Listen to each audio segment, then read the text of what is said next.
Hi everyone, happy Wisdom Wednesday on this very, very beautiful, beautiful May day. You may be able to hear some of the birds in the background. I face quite a few trees. I'm just sitting out here on my balcony and um, it's really, really lovely out here. It's finally warm. It's finally warm. It's May. So I just wanted to pop on. I didn't actually share anything last week. I just wasn't feeling called, and if I don't feel called enough, nothing's coming through, I don't share. But this week, some stuff is percolating, and I thought I would pop on and just talk a little bit about something that really kind of awoke me to my actions and my behavior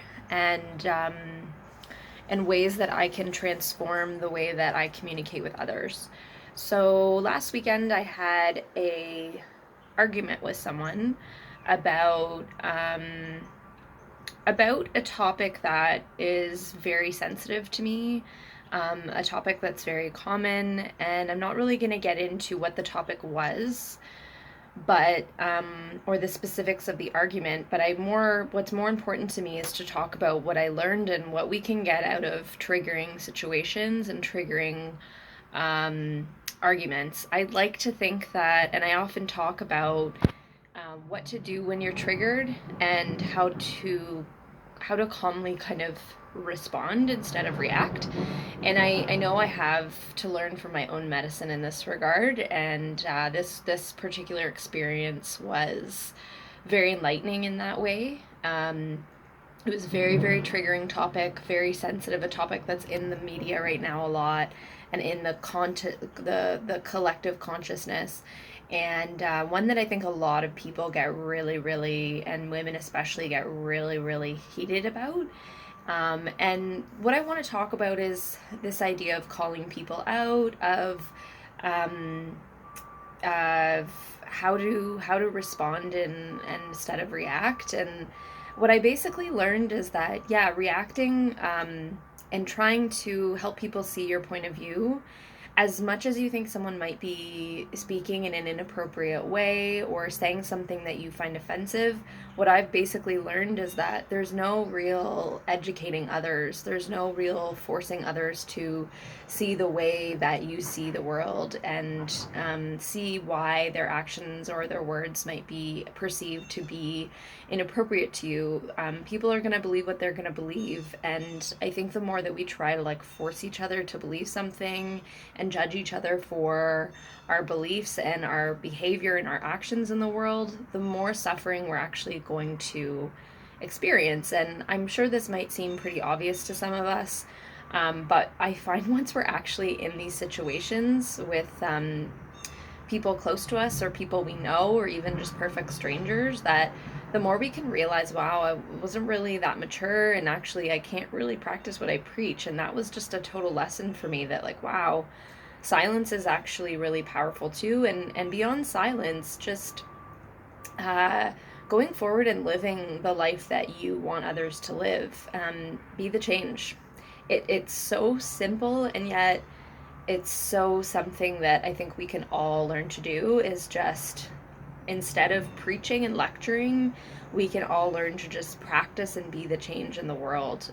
If we want a more just world, then there are ways to be a more justice oriented person, and to research what it means to be justice oriented, and research what it means to be an ally to someone who's maybe struggling or suffering. What does that mean on a daily basis? It's in our thoughts, it's in our behaviors, it's in the way we judge or don't judge. The way we even just, if we do have judgments, how we perceive our judgments, how we observe our judgments. I think that judgment's going to come up. Sometimes judgment just means that you don't resonate. And I think instead of being hard on ourselves for judging someone, thinking along the lines of like, that's interesting, that just doesn't really resonate with me. It's okay that you do that. And it's okay that you believe that just doesn't resonate. And we can all be on different levels or different vibes, whatever you want to call it, ways of thinking, levels of consciousness. One level of consciousness is not above or below another, it's just different. And I think it's really important to recognize that when we get into some heated conversations with people, that I'm not better than you, you're not better than me. We're all just at a different level and a different way of thinking, unique ways of thinking, and not so much good or bad. And this conversation that I had with this person got into that binary way of thinking of viewing the world of good or bad, and what I do is better than you do, or what this action that this person takes is bad, and this action that this person takes is good. And I think when we get into good, bad, or good versus evil kind of binary conversations, we go down this really slippery slope of being kind of like blinded, like horses that have their blinders on. Like we can't really see in a more open way. I also had this conversation with this person when I was kind of tired. It was the end of the day, it was late at night. And I saw actually Matt Kahn posted something today about like a relaxed nervous system. And when our nervous system is more relaxed, we can actually be more open to new ways of thinking and new ways of viewing the world. And I think if we're really, really wound up and exhausted and we've had a long day for whatever reason, it's really, really hard to see beyond our own perceptions and beyond our own world, and just beyond our own thinking. It's like we are just so exhausted, we don't have energy for anything else. And so if we can, in whatever way possible, finding time to rest, finding time to and whatever that looks like, if it's whether it's sleep, whether it's just lying on the floor, whether it's being hydrated, whether it's just turning off work for a while, if you have work emails or whatever it is, just finding space for ourselves to be with our own energy and protect our own energy, so that we can be open vessels to whatever comes our way, and be open, compassionate vessels for whatever comes our way. So just another kind of tidbit of information about what it means to be triggered, what it means to come up against or enter into confrontational discussions that are really going to trigger us, and ways that we can act. And I know I've learned from now on that it's about being the change. It's about taking deep breaths. It's about maybe not even entering these conversations if I'm tired, if I've had a long day, if I feel like I'm just not going to be very productive for that person.